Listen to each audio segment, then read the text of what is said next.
Hey, ¿qué bolas? ¿Cómo están? Sean bienvenidos a un nuevo video. Bueno, pues mi nombre es Brandon Alexis Aedo, estudiante de la ESIMA Zacatenco, del grupo 1AM1, del glorioso Instituto Politécnico Nacional. Ahorita voy a empezar a decir todos mis datos, ¿no? Mi número de boleta, mi dirección. Pero Brandon, ¿quién es este Fausto del que me estás hablando? Bueno, déjame te explico así rápidamente. Fausto representa lo que es la insatisfacción del hombre moderno, ¿no? Sería más como la representación del pecado de la gula, ya que él, a pesar de haber profundizado en muchos campos de la ciencia, siempre está en busca de más y más y más y más. Y él no puede saciar eso, ¿no? Ese, a grandes rasgos, es nuestro Fausto. Pero Brandon, ¿cómo puedes relacionar el Instituto Politécnico Nacional con Fausto? Espérame, bebé, a eso voy. No te me desanimes. Puedo decir que en algunos diálogos de la obra de Fausto no solo se relacionan con el Politécnico, sino que también se pueden relacionar con nuestra vida actual. Bueno, empezando con esto, me atrevería a decir que se pueden principalmente relacionar desde una perspectiva científica, ya que Goethe vertió muchos de sus conocimientos científicos, como si ironizase de la capacidad de la ciencia para suplantar a la naturaleza. Y también en la época de Goethe era la época de los descubrimientos científicos, ya que en esa época estaban haciendo descubrimientos científicos de electricidad, de vapores, de galvanismo, etcétera, etcétera, etcétera. Y el Politécnico se creó con el objetivo de consolidar a través de la educación la independencia económica, científica, tecnológica, etcétera, etcétera, etcétera. Así para alcanzar el progreso social de la nación. Entonces podríamos decir que ahí se van un poco de la mano. En cuestión a la obra como tal, hay una parte en la que Wagner y Fausto se encuentran dialogando. Y Wagner menciona que es un placer remontarse a tiempos pasados y ver cómo otras personas pensaron antes de nosotros y cómo brillantemente le hemos adelantado en el camino de la investigación. Y Fausto le dice que a lo que él llama espíritu de los tiempos no es más que el espíritu de los grandes hombres en que los tiempos se reflejan. Fausto también dice que, y esto aún para contemplar una miseria que nos obligue a apartar la vista. Con esto podemos darnos cuenta que con lo que dijo Wagner, podemos relacionarlo a que podemos hacer una regresión y ver cómo es que el presidente Lázaro Cárdenas decidió crear el Instituto Politécnico Nacional y cómo lo anunció ese miércoles 1 de enero de 1936. Y lo que dijo Fausto es el hecho de que todo esto, a lo mejor no tanto el Palacio de Bellas Artes, que ando en el Palacio de Bellas Artes, a lo mejor no tanto el Palacio de Bellas Artes, que es donde se impartieron de las primeras clases del IPN, pero sí el antiguo convento de San Lorenzo, que fue sede de la Escuela Superior de Ingeniería Mecánica y Eléctrica, que es la ESIME. Bueno, todo esto sería el reflejo de todos aquellos que trabajaron para la creación del IPN. Y en vez de quedarnos a contemplar todo esto que es importante, preferimos apartar la vista a contemplar otras cosas. Me atrevería a decir que el ejemplo perfecto de esas miserias sería nuestro teléfono, esa miseria que nos hace apartar la vista de todo lo importante, de todo lo verdaderamente significativo. Un dato curioso de Fausto es que en verdad existió. Hubo un personaje real llamado Johann Georg Faustus que existió en 1480 aproximadamente y era de un pueblecillo al sur de Alemania. Bueno, Fausto, hay que tenerlo en cuenta en el primer Fausto, en el Fausto I, es un personaje desmesurado, es un genio atormentado de esa corriente prerromántica conocida como el Sturm und Drang, que tuvo lugar en los años 70 del siglo XVIII. Hombres que quieren realizar grandes cosas, que están por encima de la moral convencional, y en el caso de Fausto se desespera ante la mediocridad y la banalidad. Chale, se me recordó a dos profes. oílo, ¿cómo digo? Y en el caso de Lázaro Cárdenas, si bien sabemos que hizo varias cosas, como el hecho de que se volvió general de división, y no solo eso, fue postulado como candidato para el gobierno del estado de Michoacán, y todavía después fue presidente del PNR, lo que es actual el PRI.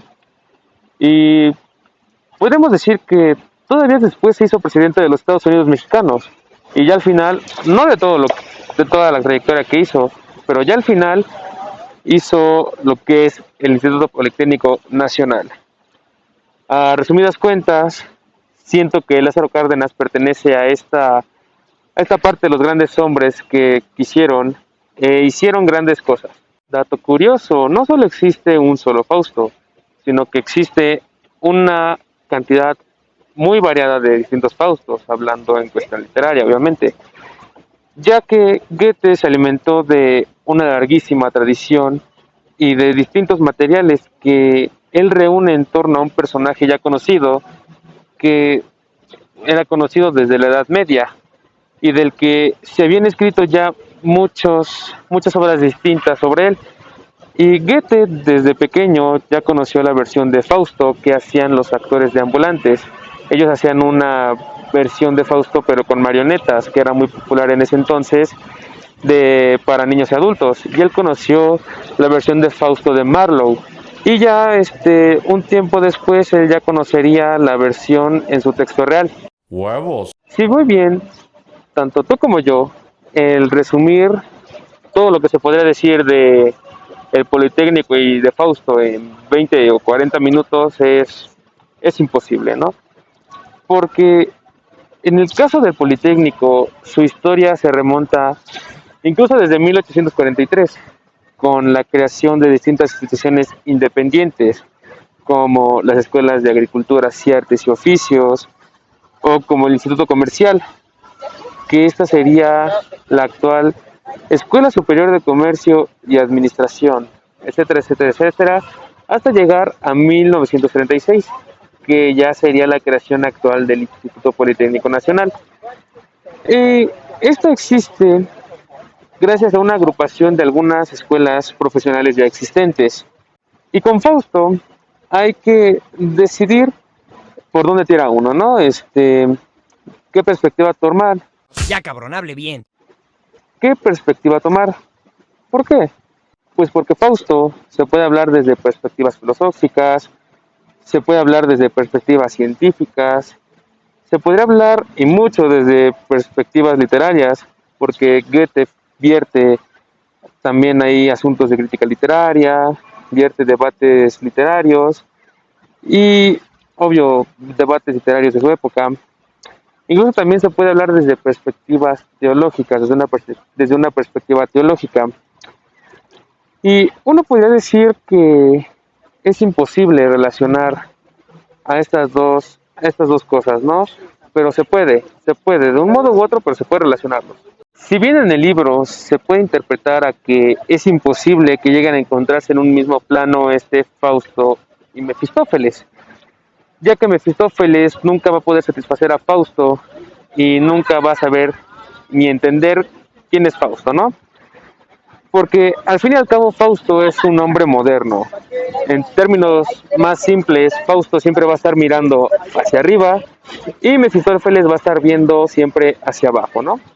Y como yo veo todo esto, de la misma forma, el Politécnico, como la obra de Goethe, es imposible que se encuentren en el mismo plano, porque son, por así decirlo, conceptos diferentes, con ideales diferentes, pero siempre, a pesar de todo esto, siempre van a converger, así como lo hace Fausto y Mefistófeles.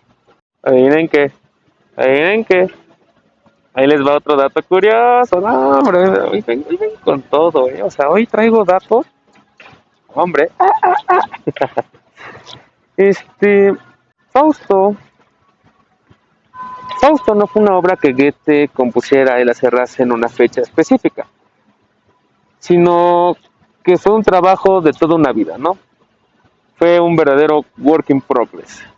Y Goethe, a la hora de terminar el Fausto II, o sea, si bien sabemos que sí lo terminó, porque está publicado, ¿no? Pero él nunca lo pudo haber publicado porque él murió antes de verlo así. Y el Fausto II fue publicado en 1832. ¿Eh? ¿Eh? A mi parecer, lo más relevante de Fausto, o por lo menos del Fausto II, más específico es la parte en la que Fausto quiere ganarle tierra al mar.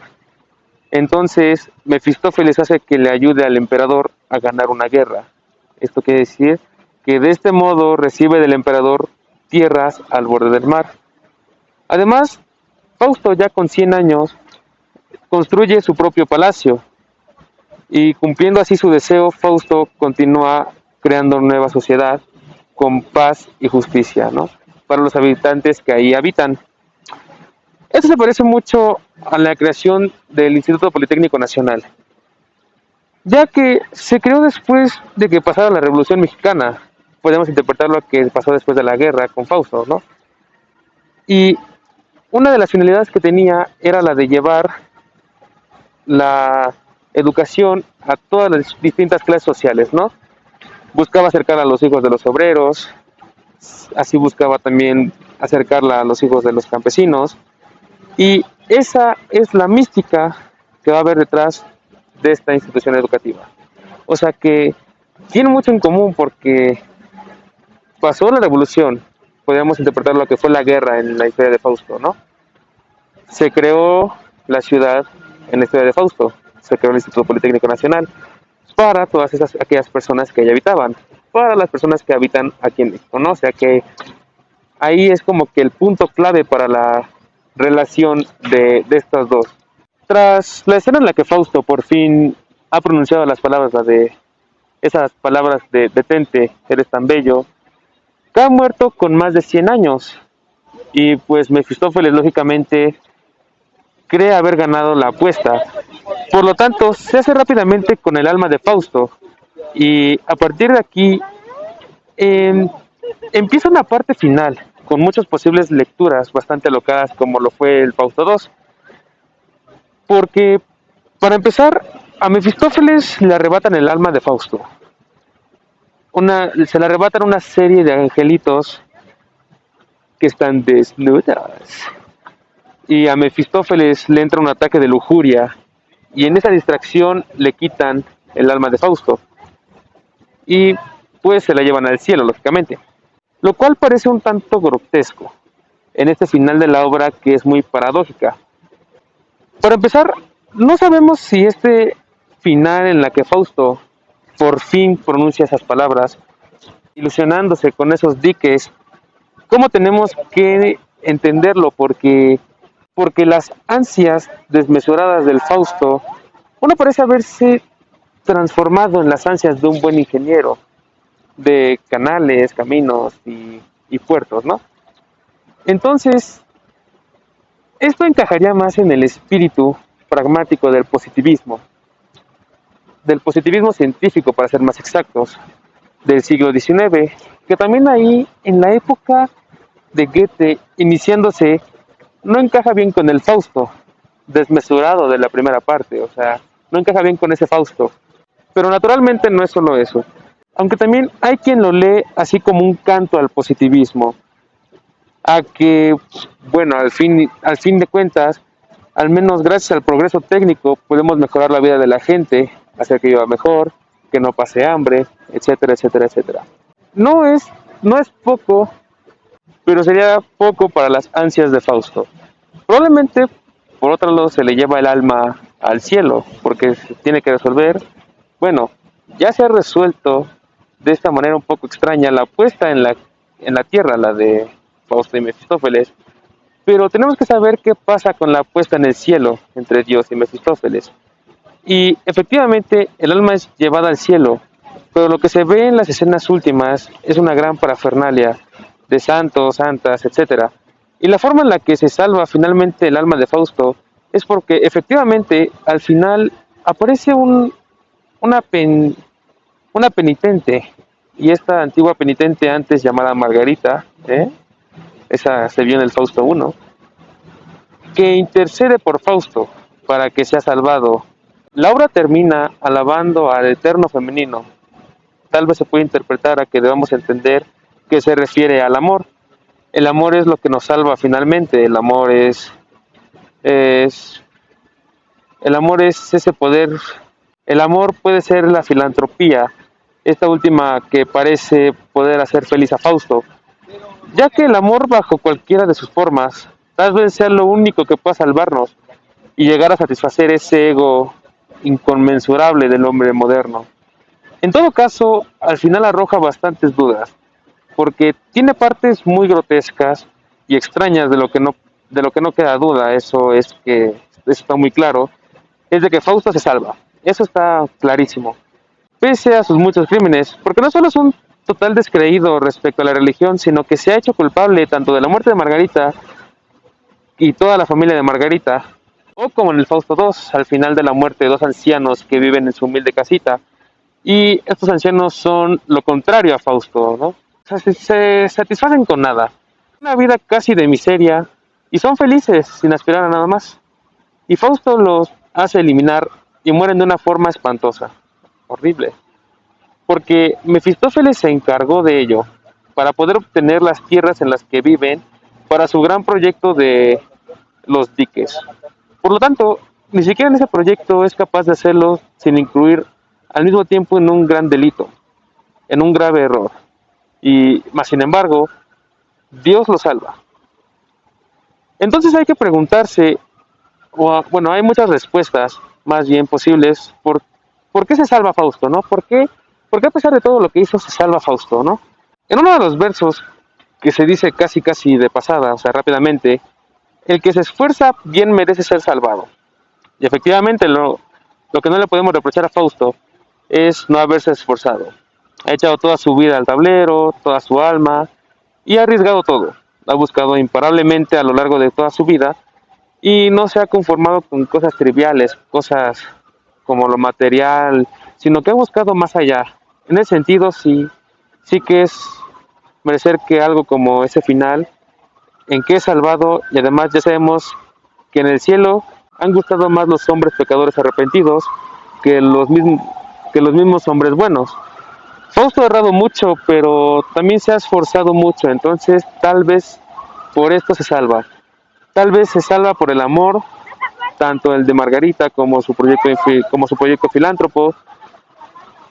En todo caso, el final, y eso es lo importante para nosotros, también una salvación, porque Fausto somos todos nosotros al final de cuentas.